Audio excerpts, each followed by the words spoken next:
Um, I hated that I asked that question after we get into it because it's like the first part is always really good to capture too. But anyway, thank you so much for helping with my project.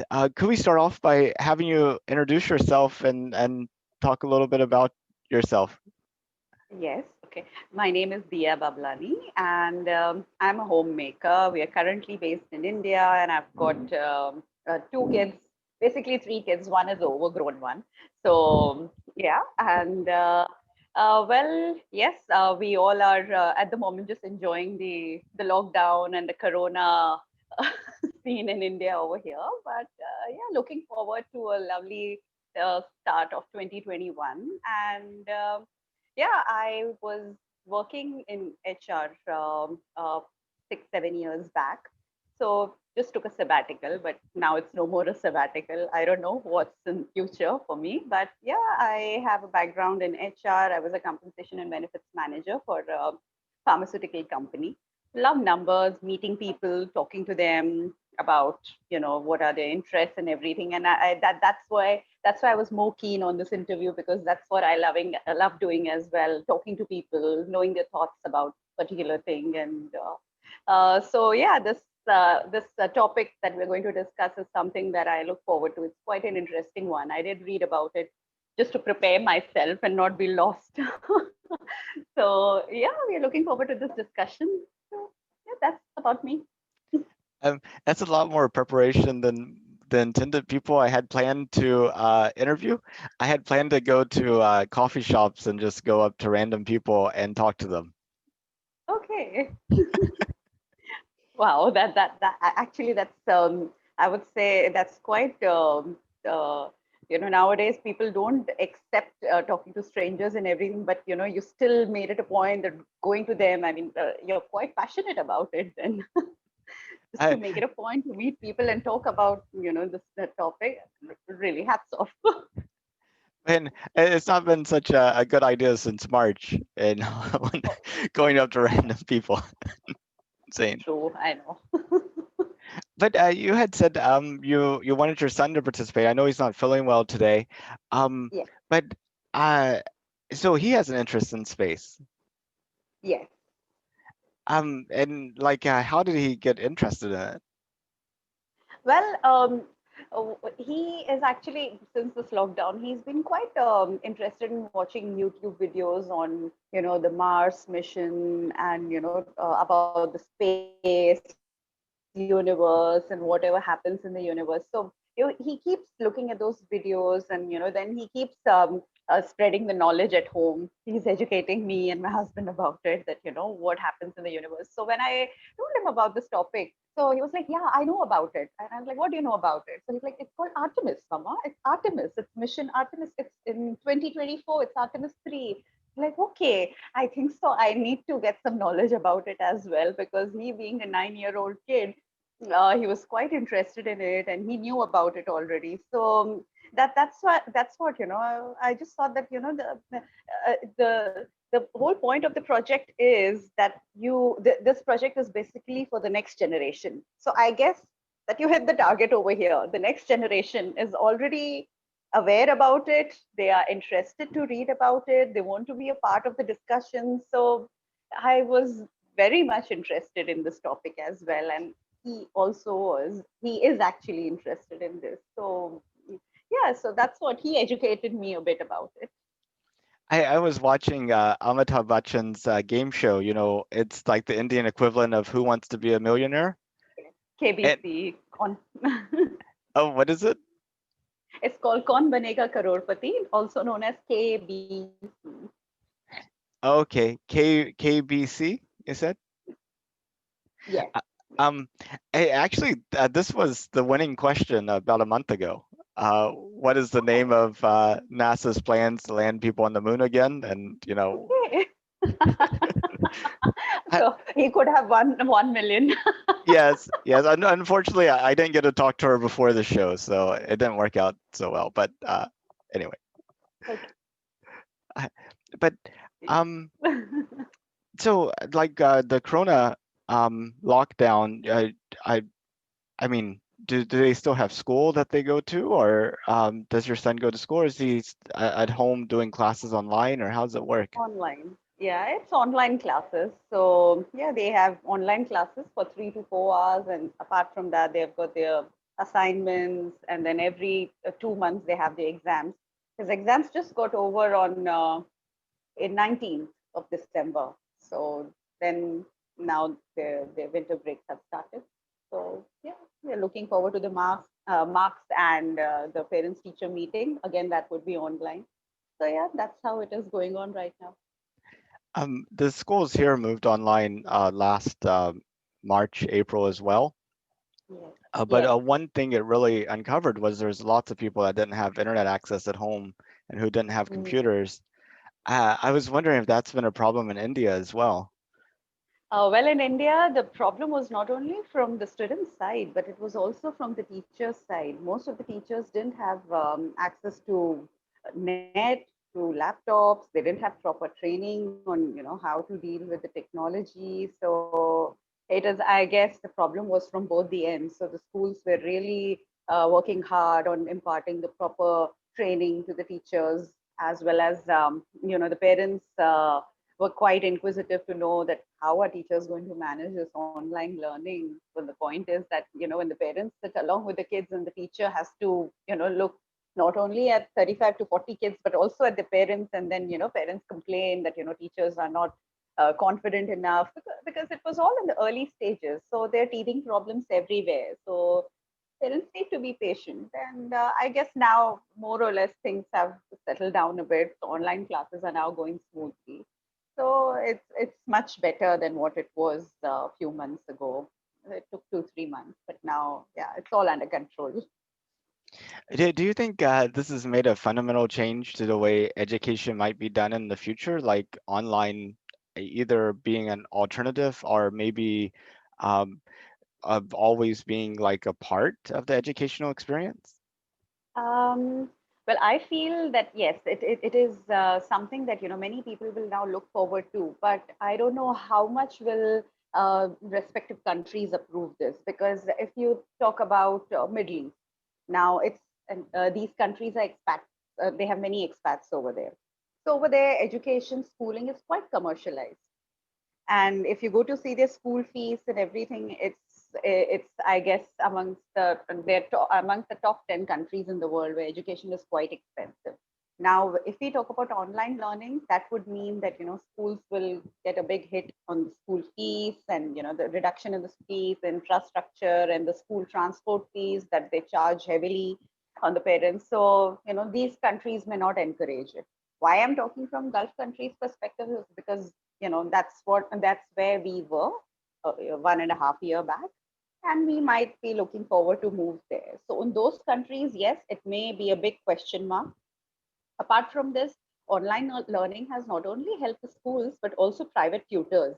Earlier, people, wherever they were based, they were sending their kids to respective teachers in those countries or nearby neighborhoods for the tuitions. But now what's happening is that when I speak to my friends in Dubai, they say now we no longer take tuitions from our teachers in Dubai. What we have done is taking advantage of these online classes. We have enrolled them with the teachers over here in India, and we just get Zoom meetings, and they charge us fees in India in Indian rupees, which is quite reasonable. So it's actually helping people, common man, a lot. And this way people are getting more used to technology. They are saving money, and the kids are getting good level of education. Like they get good coverage. The practice sheets and the portions and everything they get to know, because most of the kids are from the Indian boards. They study CBSE, and even if they are in Dubai, so Indian teachers have more knowledge about it. So yes, it is helping them a lot, but I don't know how much are these countries going to encourage it.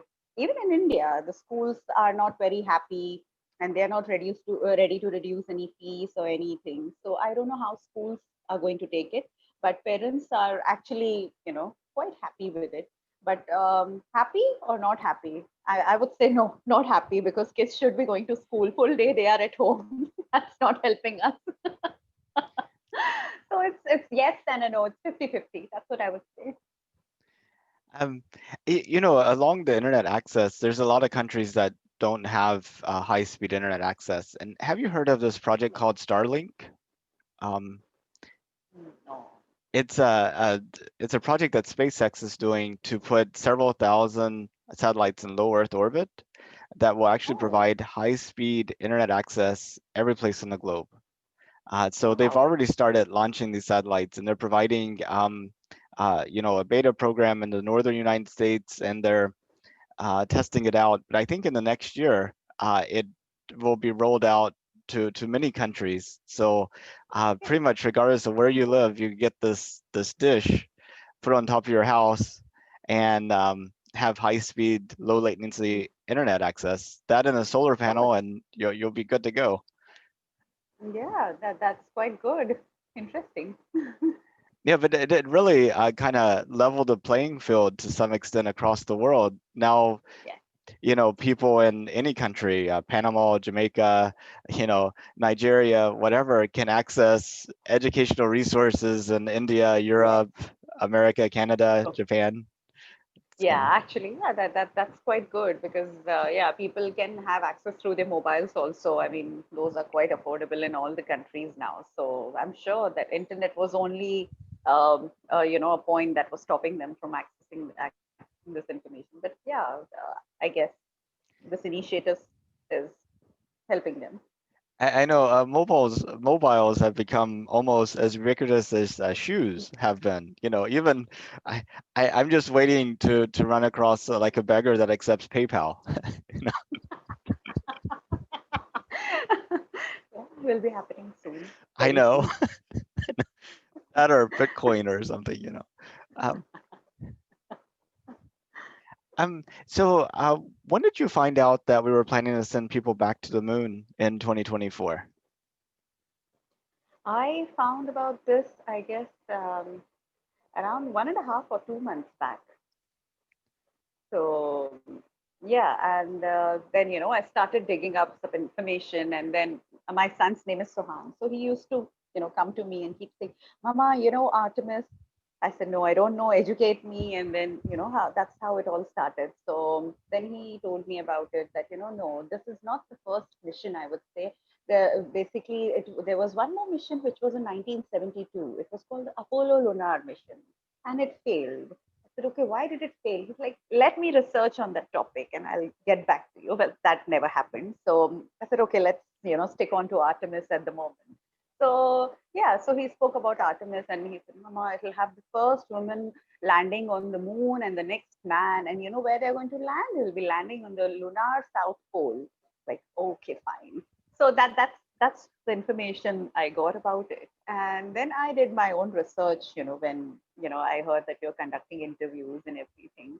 So then I found out that, there are three, it's spaced out into three parts. So there will be one in 2021, which is on track, I guess, where you'll be sending the satellite to the moon in 2021. Then the Artemis 2 is in 2023, where the crew will be going. And then finally in 2024, the first woman and the next man will be landing. So that's how it is. But I was a little bit confused over here. Even India had a similar mission, which was last year, I guess. That was Chandrayaan, where they wanted to land on the south pole of the moon. Is this similar to that? So that's where, I thought, okay, let's, discuss this bit during our interview and then, we can carry on from there. Yeah, no, India's mission was similar to what the Chinese have been doing in the sense of landing, an unpersoned probe on the And moon, person, just yes, a robot, if you yes, will. yes, unmanned, yes. Um, but yeah, I mean, the thing is, if India had done that, they would have been the Country. fourth country to have landed something on the moon. But that was just like a lovely part of the mission. The like 95% of the mission was still successful in terms of uh, going around the moon. But I think India is going to try again next year. I'm pretty certain Mm-hmm. to land Yes, a probe on the moon. But yes. that's actually been a big debate. It's so much easier and safer to send equipment to the moon instead of sending people. Why send people is a question that a lot of people ask because, um, you know, if if the unmanned or uncrewed robot crashes on the moon, nobody dies, Mm, and we're all mm. sad, lost the money and what have you, but there's no funerals. But if there were people on the craft that crashed on the moon, that would be a tragedy, and it would be really bad. I was wondering what you think about that, sending people versus just sending robots. I guess sending people is quite risky, but at the same time, if we have got people who are passionate, who are curious to know how things work on the moon, and how it is. So curiosity is basically the mother of all inventions. That's what we say. So why not then go ahead? I mean, if there is risk when we send our sons or daughters on the border to fight as well. But again, if you want to save your country, you have to do that. So it's a similar thing. There is risk in everything, but the returns are quite a lot. It's for humanity, whatever we do. So yeah, I would say that sending people over the moon obviously is risky, but again, the returns and how it's going to serve us in the future is going to pay off really well. So yeah, I'm in favor of it. What would you hope that we get out of it? In terms of that payoff, what would be some things that would be meaningful to you that would make it worth it? Uh, Again, I would say that you know because the way things are progressing, the way science is progressing, uh, maybe we can find some life on moon as well. Maybe that could be one. I'm not that great at science, or can be. My thinking can be really very wacky at times, but yeah, that's what I can see. Or maybe when they land on moon, this find something that can help us find against corona as well. You never know how long will coronavirus go on for. So yeah, maybe there can be some returns that we can get. Yeah, those are interesting. That can be one. I had not considered those. I mean, that's the thing with exploration is you go not because of answering specific questions, but to just find out whole new fields of things that you don't know. Uh, Yeah, true. You never know. but How does the virus react when they land on the moon's surface? I guess in 2021, along with along with the satellite, even some virus should be sent there to see how does it sustain over there. I'm sure something can be something we can get out of it. Um, one reason for like developing the moon and space resources is energy. Um, the sun produces enormous amounts of energy, and if you look at like the energy that's produced by the sun and how much of it actually just falls on the Earth, it's like only Mhm. 1/700th billionth of the sun's energy falls on the Earth. So, That's it. if we could create like solar arrays to capture more of that energy and maybe send it down to the Earth somehow, that could Yeah. be great. And then, you could actually maybe build the solar arrays using the materials you find on the moon. That could be a kind of one big benefit that we Achievement. Yeah, that could would get be an out of that. achievement. Yeah. Yeah. What could humanity do with unlimited energy in terms of, With unlimited energy, I guess especially in it can really help the rural areas where, especially in, I mean, in terms of India, where electricity is quite a big problem over here. So it can really help countries that are still underdeveloped. So there, I guess energy can play a very vital role. Apart from that, it can really help us develop in terms of having solar energy being used in the developed countries. I'm sure it is already being done in all the developed countries, but some other countries, especially in Middle East, where I see that it's not being put in use so much, and especially in India as well. So yeah, if we get that amount of energy, and especially we can replace if energy since it's a natural resources, and fuel is also natural resource, but it can replace fuel very well. So that can also help us a lot. Yeah. That's how I would put it in words. So if it was safe and affordable, would you go to space?